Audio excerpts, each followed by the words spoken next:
श्रीलक्ष्मीनारायण अष्टोत्तरशतनामावलिः।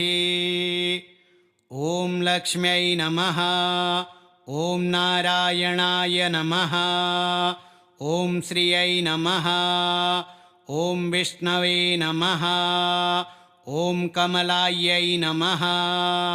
ॐ माधवाय नमः। ॐ पद्मायै नमः। ॐ गोविन्दाय नमः। ॐ पद्मिन्यै नमः। ॐ केशवाय नमः। ॐ पद्महस्तायै नमः। ॐ ऋषिकेशाय नमः। ॐ पद्माक्ष्यै नमः।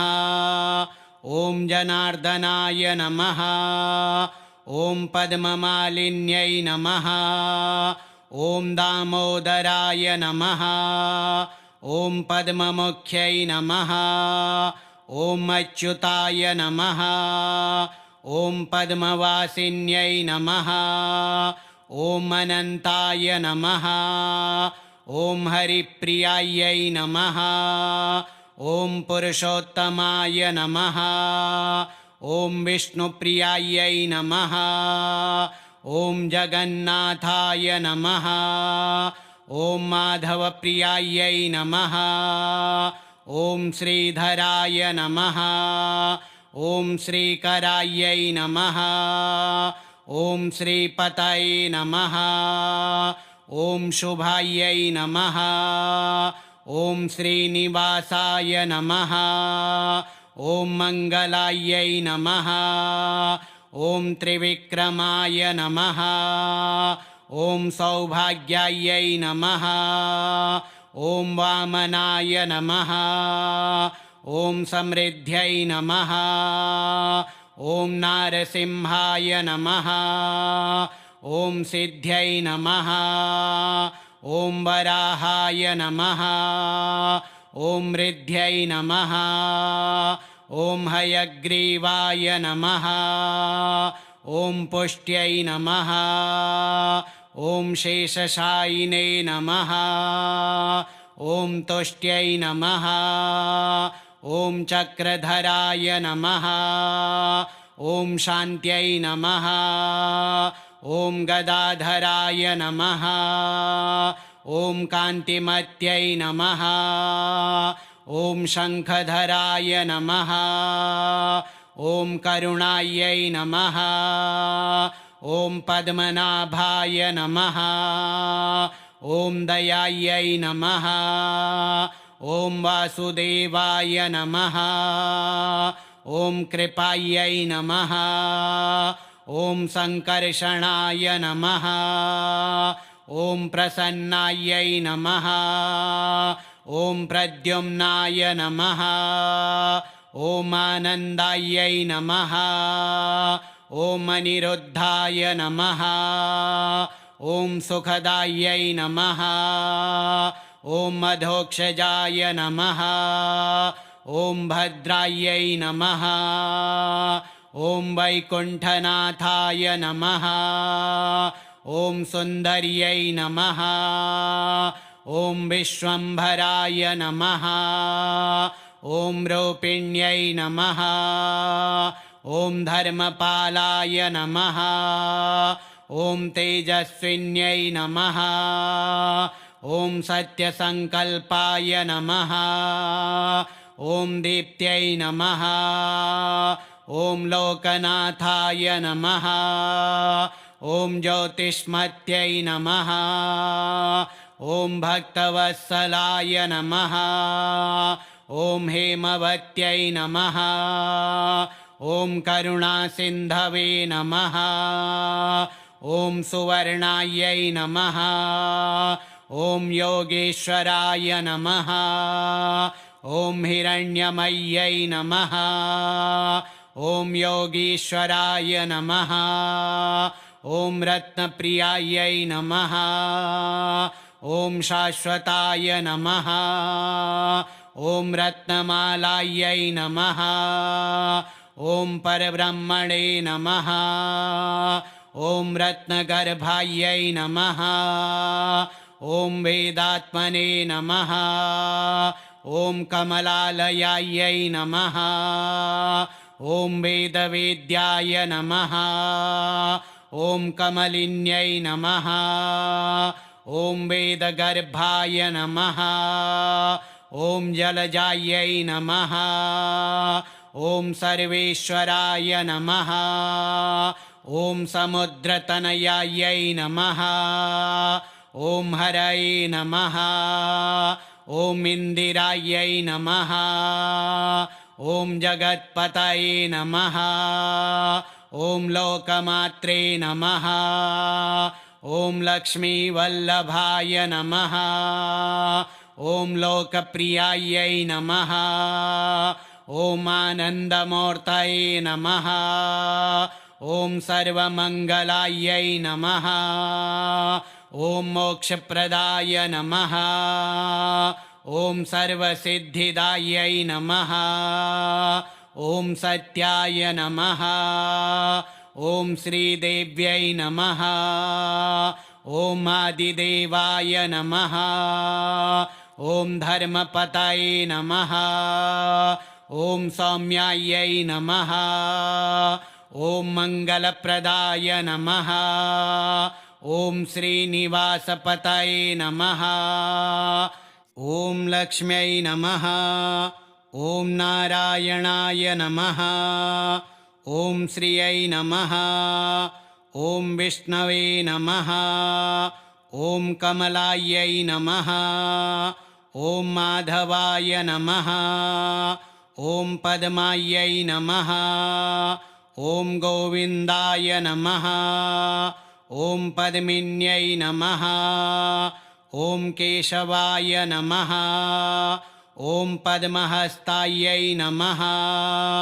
ॐ ऋषिकेशाय नमः ॐ पद्माक्ष्यै नमः ॐ जनार्दनाय नमः ॐ पद्ममालिन्यै नमः ॐ दामोदराय नमः ॐ पद्ममुख्यै नमः ॐ अच्युताय नमः ॐ पद्मवासिन्यै नमः ॐ अनन्ताय नमः ॐ हरिप्रियायै नमः ॐ पुरुषोत्तमाय नमः ॐ विष्णुप्रियायै नमः ॐ जगन्नाथाय नमः ॐ माधवप्रियायै नमः ॐ श्रीधराय नमः ॐ श्रीकरायै नमः ॐ श्रीपतये नमः ॐ शुभायै नमः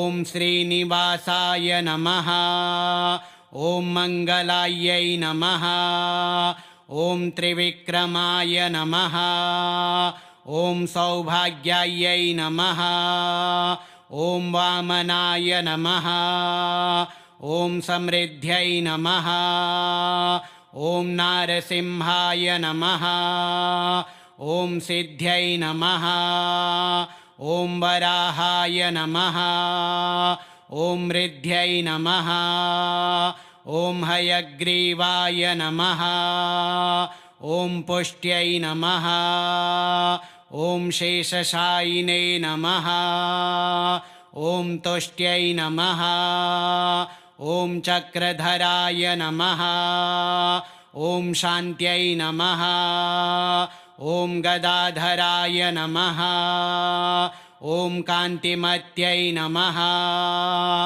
ॐ शङ्खधराय नमः ॐ करुणायै नमः ॐ पद्मनाभाय नमः ॐ दयायै नमः ॐ वासुदेवाय नमः ॐ कृपायै नमः ॐ सङ्कर्षणाय नमः ॐ प्रसन्नायै नमः ॐ प्रद्युम्नाय नमः ॐ आनन्दायै नमः ॐ अनिरुद्धाय नमः ॐ सुखदायै नमः ॐ मधोक्षजाय नमः ॐ भद्रायै नमः ॐ वैकुण्ठनाथाय नमः ॐ सुन्दर्यै नमः ॐ विश्वम्भराय नमः ॐ रूपिण्यै नमः ॐ धर्मपालाय नमः ॐ तेजस्विन्यै नमः ॐ सत्यसङ्कल्पाय नमः ॐ दीप्त्यै नमः ॐ लोकनाथाय नमः ॐ ज्योतिष्मत्यै नमः ॐ भक्तवत्सलाय नमः ॐ हेमवत्यै नमः ॐ करुणासिन्धवे नमः ॐ सुवर्णायै नमः ॐ योगेश्वराय नमः ॐ हिरण्यमय्यै नमः ॐ योगीश्वराय नमः ॐ रत्नप्रियायै नमः ॐ शाश्वताय नमः ॐ रत्नमालायै नमः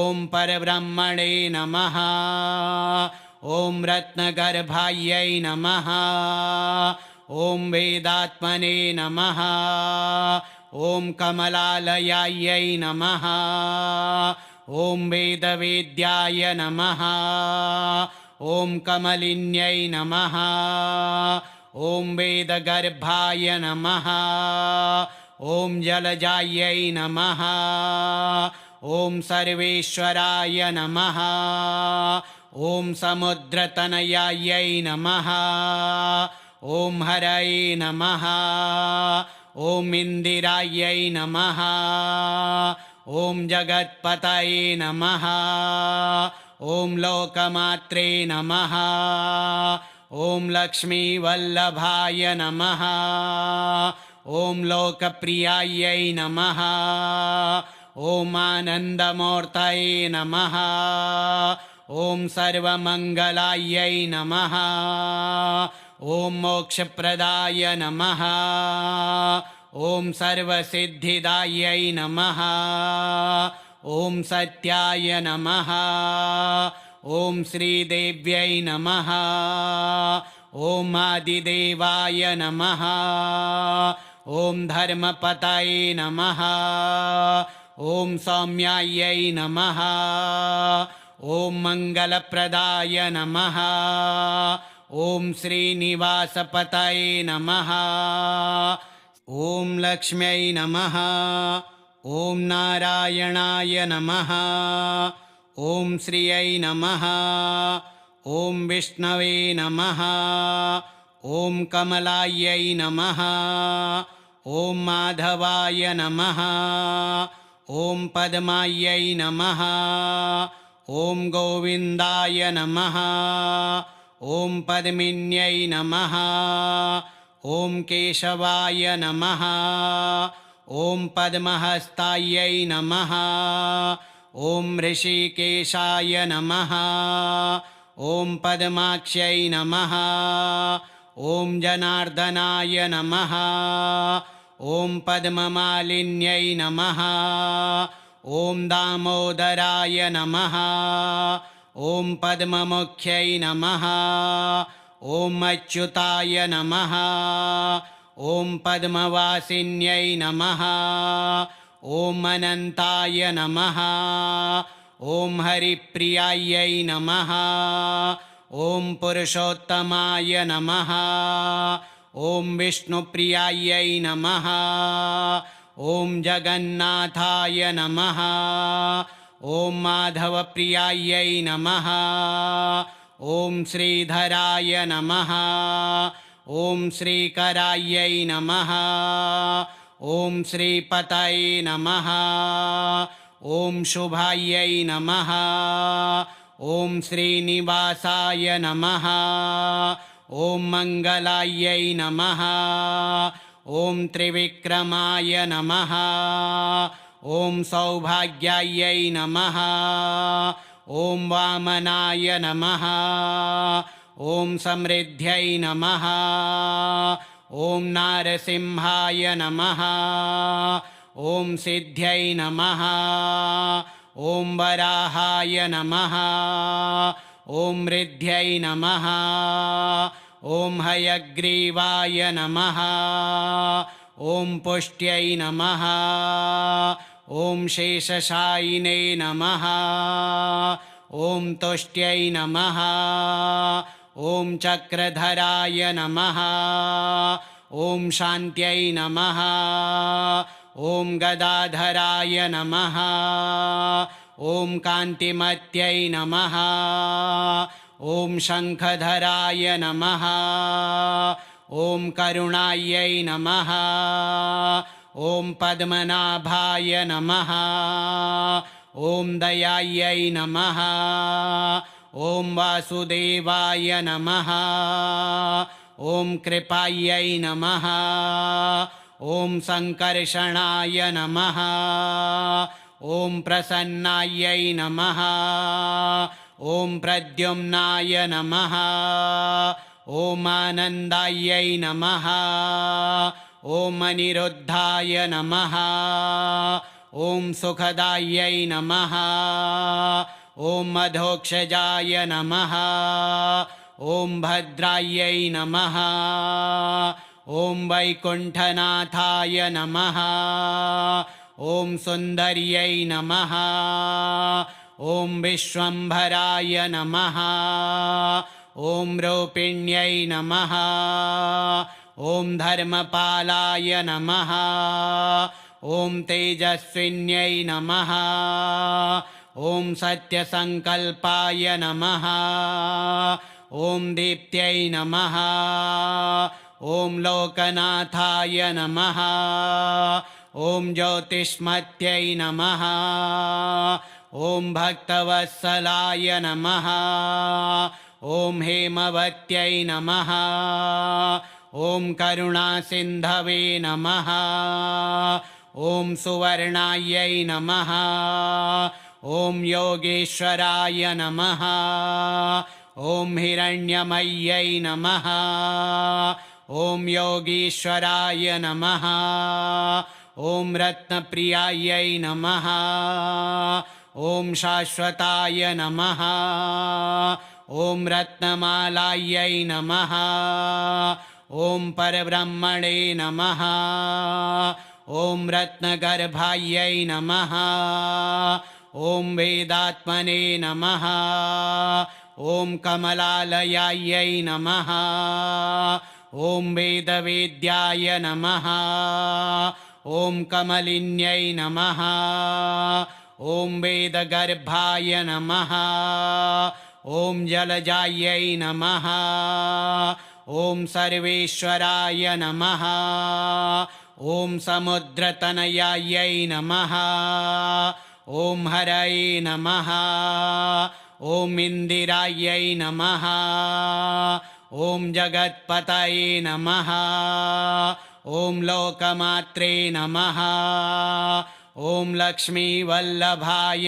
नमः ॐ लोकप्रियायै नमः ॐ आनन्दमूर्तये नमः ॐ सर्वमङ्गलायै नमः ॐ मोक्षप्रदाय नमः ॐ सर्वसिद्धिदायै नमः ॐ सत्याय नमः ॐ श्रीदेव्यै नमः ॐ आदिदेवाय नमः ॐ धर्मपतये नमः ॐ सौम्यायै नमः ॐ मङ्गलप्रदाय नमः ॐ श्रीनिवासपतये नमः श्रीलक्ष्मीनारायण अष्टोत्तरशतनामावलिः श्रीलक्ष्मीनारायणार्पणमस्तु।